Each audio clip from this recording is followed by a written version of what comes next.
ఓం నారాయణ ఆది నారాయణ. ఓం నారాయణ ఆది నారాయణ ఛానల్ను ఆదరిస్తున్న గురు బంధువులకు స్వాగతం, సుస్వాగతం.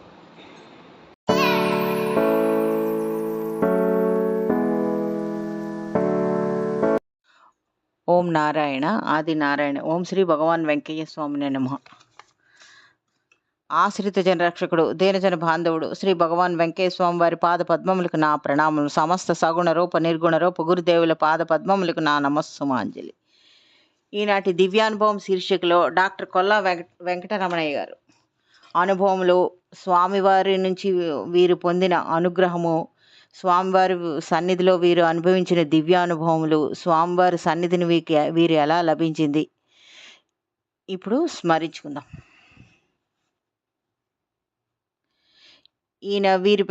ఈ భక్తుని పేరు కొల్లా వెంకటరమణయ్య గారు. వీరిది డేపూరు గ్రామం.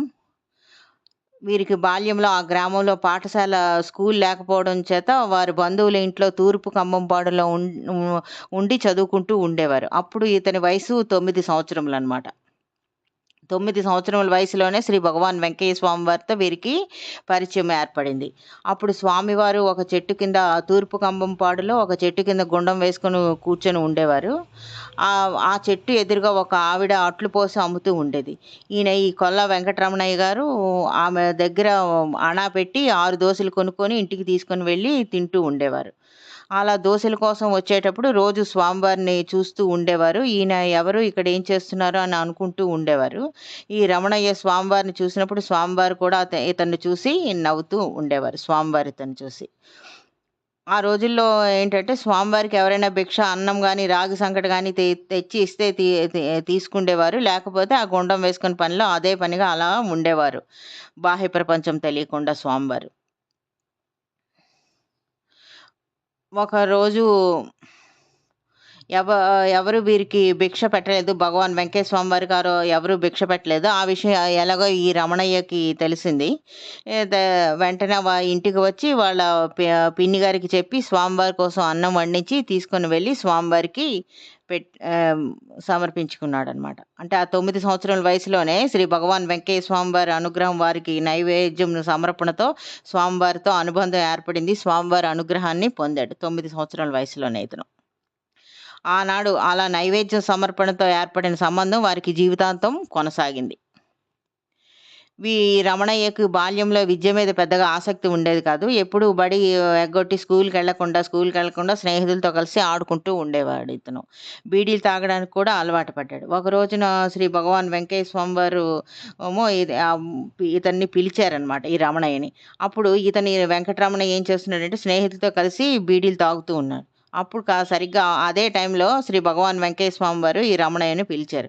అతను వెళ్లకుండా స్నేహితుల్ని పొమ్మన్నాడు. కానీ వాళ్ళెవరూ వెళ్ళలేదు. తప్పనిసరి పరిస్థితులు ఈ రమణయ్య స్వామివారి దగ్గరికి వెళ్ళాడు, భగవాన్ వెంకయ్య స్వామివారి దగ్గరికి. అప్పుడు స్వామి ఇలా అన్నారు, అయ్యా చీటీ వ్రాయ్యా అన్నారు.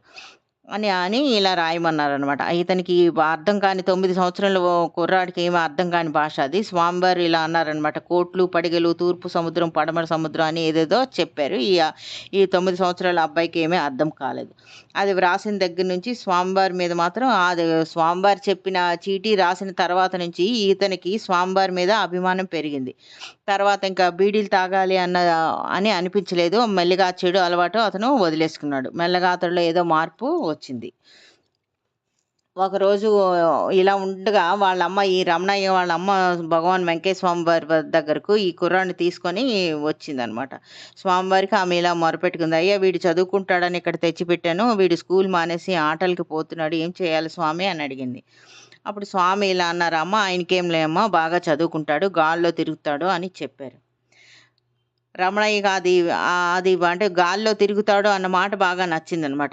నచ్చి ఇలాగా అయితే చదువు మానేసి తిరగొచ్చని అనుకున్నాడు. వాళ్ళ అమ్మ ఇంకా తల్లి బాధపడుతూ ఉంటే స్వామివారు అలా అన్నారు, ఈయనకి బాగా చదువు వస్తుందిలే అమ్మ అని అన్నారు. అంటే ఇంకా ఏమో స్వామి మీరే చూసుకోవాలి, మీరే దిక్కు అని స్వామివారికి నమస్కరించుకొని రమణయ్య తల్లి స్వామివారి మీద భారం పెట్టి వెళ్ళిపోయింది. అలా ఉండగా ఒకరోజు శ్రీ భగవాన్ వెంకయ్య స్వామి వారు ఈ రమణయ్యని పిలిచారు. పిలిచి, "అయ్యా పెన్నాకు పోదాం వస్తావా?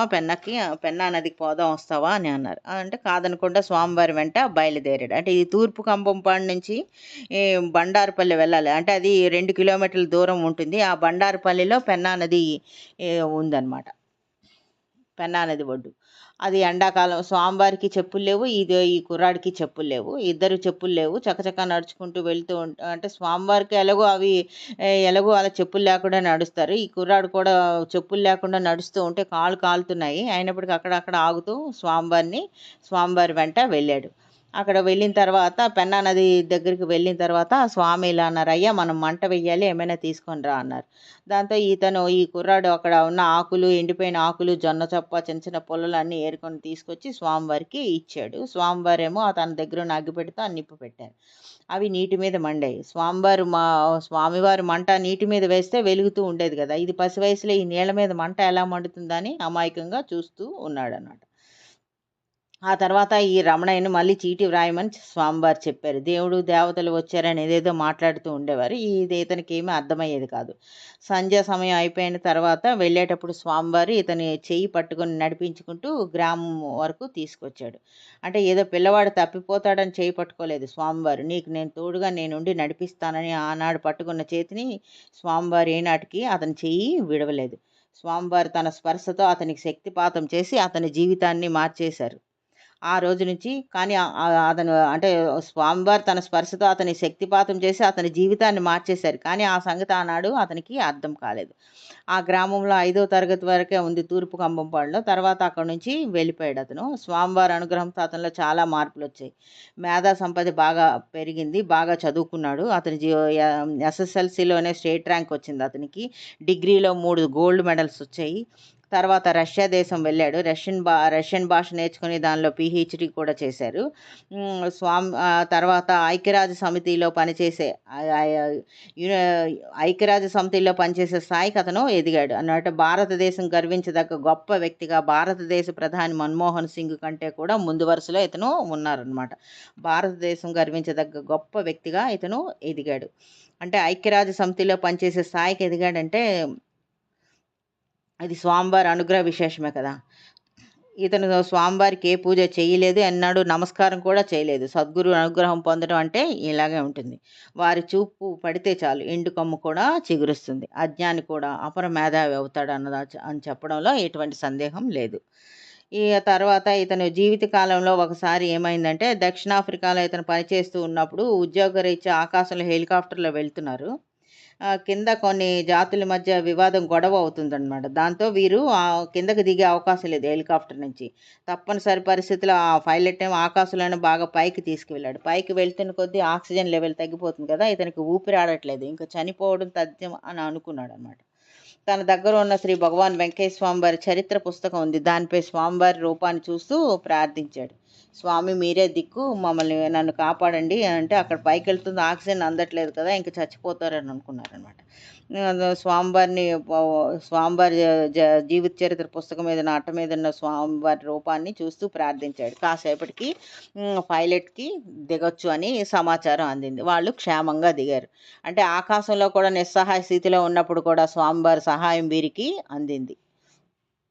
అంటే కింద బాంబులు వేసుకొని యుద్ధం జరుగుతూ ఉంటే వారి మనసులు మార్చి తన భక్తుని కోసం తాత్కాలికంగా యుద్ధం ఆపేసేలా చేసి తన భక్తుడిని స్వామివారు కాపాడుకున్నారు. అంటే స్వామివారిని నమ్ముకుంటే మనకి ఎటువంటి పరిస్థితులైనా వారి సహాయం అందుతుందని చెప్పడానికి ఇది సజీవ సాక్ష్యమే ఈ లీల. ఓం నారాయణ ఆది నారాయణ.